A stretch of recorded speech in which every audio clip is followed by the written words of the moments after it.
we didn't just say, here, have our continent. We didn't say, here, just have our children. We didn't say, here, just have our women. We didn't say, just here, have our resources.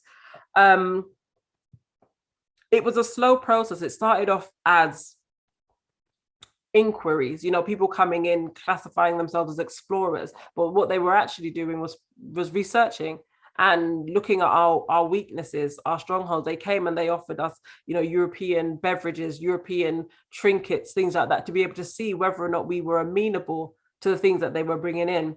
And again, if somebody likes, because on the continent, we would make our foods or drinks in a particular way. And when we were coming across other things, things how Europeans make them, maybe they impacted us in different ways, and in ways that we felt that, we would want more of this because it's a novelty, something new. And then let's use gin for the example. One bottle of gin for a European, would knock him out. However, an African man would need 3. By the time you got that African man to be inebriated with 3 bottles of gin, what can you do to him? Can you get him to sign something? Can you get him to agree to something? Can you get him to let down some of his guards for him to be able to have more access to him in different ways? It was trial and error in regards to the relationship building amongst people, for them to be able to work out how to manipulate and take advantage of certain scenarios or situations that were happening. If a king that you're dealing with is having issues with the kings to the west or the east, if you offer him aid, you offer him guns, but in return of giving him the aids and gun, he has to give you 1,000 men. He's going to give you 1,000 men. And then you go to the other king and say, well, he's getting guns. What will you give us if we give you guns? And just like you're talking about in regards to the game very much is prevalent. And the game is chess. And if you don't know the game that you're playing, you are subjective to the person who has influenced the game, and you will always lose.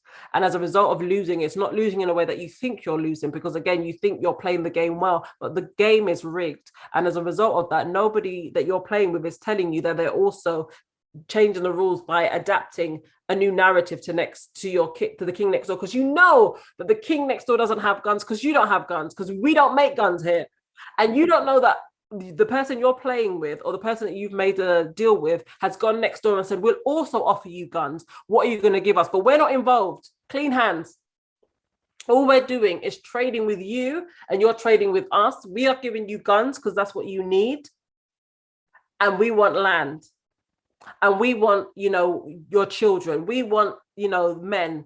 And, it's not going to really impact your community, because you all have their land, because when you beat them, you'll be able to have access to their men. And then you'll give us 1,000 of their men instead of your own men.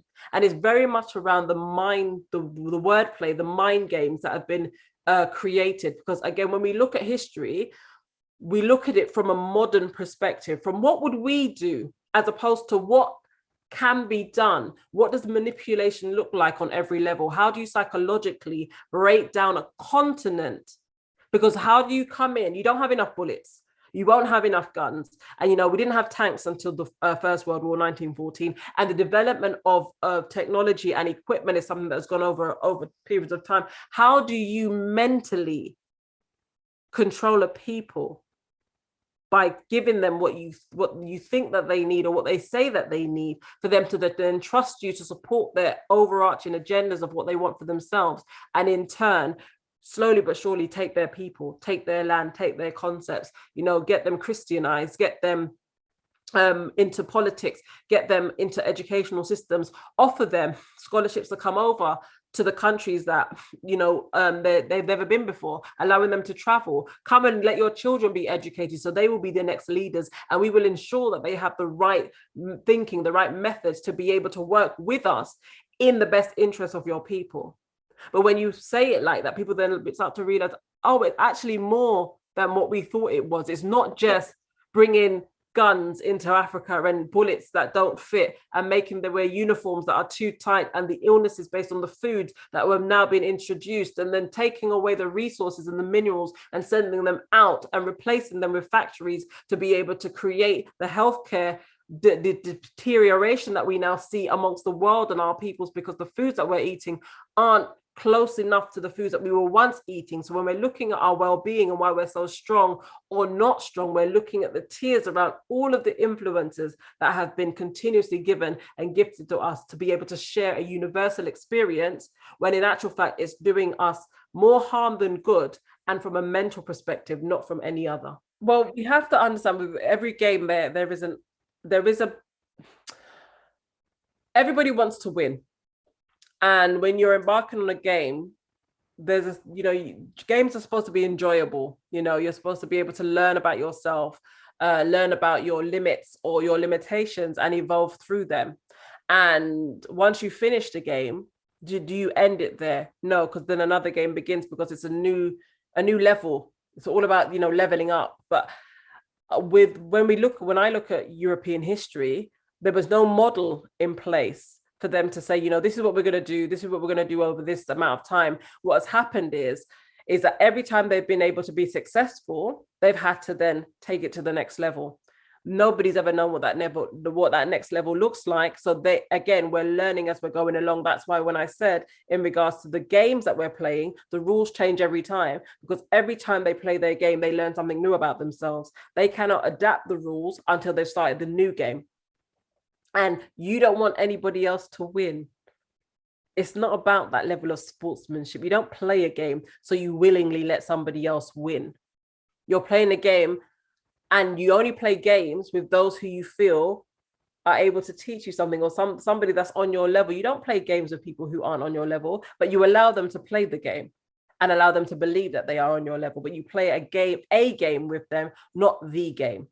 For me, this history has been going on for a long time, because even when we look at history, we look at the Asian influence of the group called the Huns coming over from China area, moving towards Europe and pushing the peoples there. And there were a great variety of different peoples, from the what are they called? The Carolingians, the Merovingians, Burgundians, what are they called? Vandals, the Vandals, who else? The Jutes, the Angles, the Saxons. But they were moving and massacring Europeans throughout that time period, and they had to work out how to defeat this enemy who was coming from the same, because remember, it's all on the same continent, regardless that we now have Asia and Europe. They're all on the same continent. There's nothing breaking that landmass apart besides this political line. But back then, we have the formation of Europeans having to realign themselves because of this common enemy. And it's generally throughout time we see a common enemy. But when we get down to the after the 100-year wars on the continent of Africa and the development of the wars on Africa, and Germany consolidating their empire, and then now saying we need to have a meeting, it was at that point Europeans decided that we actually do need to have a meeting, because we're actually warring ourselves, and we're also warring the Africans on the continent, and we're warring the Native Americans in America, and we're warring the Aborigines in Oceania that we know of it today, and we're warring the people in South America. We're warring all of these other peoples. We actually now have to come together to ensure that our boundaries are set, so we don't war one another. We war the people whose lands we are now occupying. And we actually need to come together to be able to be allies to each other, to be able to ensure that we can ensure the benefits of European expansion around the world. But then at the meeting, we're always trying to be amicable. We're always trying to, be amicable, and we're trying to make sure that everything is equal. But there is no such thing as equality. And when it came down to the meeting, and England and France already dominating the world, taking the lion's share of the continent of Africa, everybody else was not happy. And if you're not happy and words cannot quell the unhappiness, the next stage is to go to war. But war doesn't happen overnight. War is a build up over time. And as a result of building up over time, it just needs one spark based on, interruptions or upsets in certain regions where people have made alliances and said, if somebody comes for you, then we will protect you. So with Serbia and Russia, they ensured they had that, because Serbia knew that they were surrounded, and as a result, they needed external support. Serbia was not at the Berlin Conference, and neither was Russia. But the countries that weren't at the Berlin Conference also had to make alliances with themselves, because they knew that those countries that were also coming for them in the regions that they occupy. So, so when Germany only has 4 regions on the continent of Africa, who would be happy with that? But they got more than the other European countries, but that wasn't good enough for them because they felt that they were on the same plane as England and France.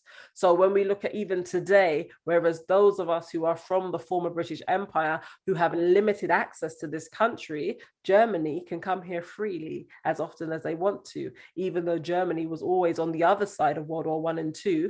We look at the relationship between the bloodlines because that's where the game stops for us. If we are not a part of that bloodline, the rules are very different to us. So England has direct bloodline connections to Germany.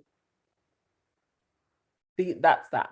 And as a result, no matter if Germany is on the ally or the Axis side, Germany will always have access to this country in a way that Africa, the West Indies, and those who are classified of African descent will not have.